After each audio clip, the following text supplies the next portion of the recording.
Kauke gwenge mag Kisii wadhi masawa ma piny Kenya. Jopur mawuok e gwenge mag Nthongoni, Kamasabi kod Kamalenge kar chung'o bura mar Tharaka kwano lal mathoth kaluwore gi monj ma itimo gi lieye mawuok e bunge le ma Meru.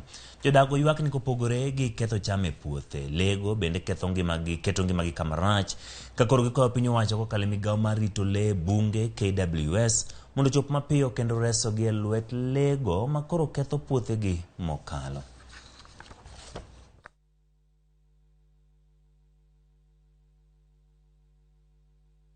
Ilikuja usiku, asubuhi, ile sakura yote tulikuwa tunalima, iling'oa yote ikiwa inakula na kukanyanga tu. Sasa hali ni mbaya. Wanaingia mpaka kwa nyumba ya watu. Usiku hatuwezi tukatoka nje. Ukitoka nje unaikuta ikiwa imesimama hapo inakungojea. Sasa tutafanya nini? Tumelia siku mingi, tumewaita lakini hawaitiki. Hata nyumbani usiku hatutoki. Aya ndogo unaenda kwa kalai. Aya kubwa unaenda kwa ndoo alafu unafunika.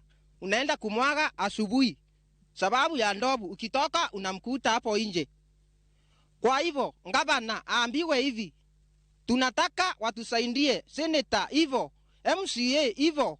Waambiwe we will not suffer because of wild animal. Kama mama mwingine hapa alipigwa na buffalo. Akasumbuka akapelekwa hospitali, sijui wakaambiwa ndiko na shinda. Sasa akakaa hivyo.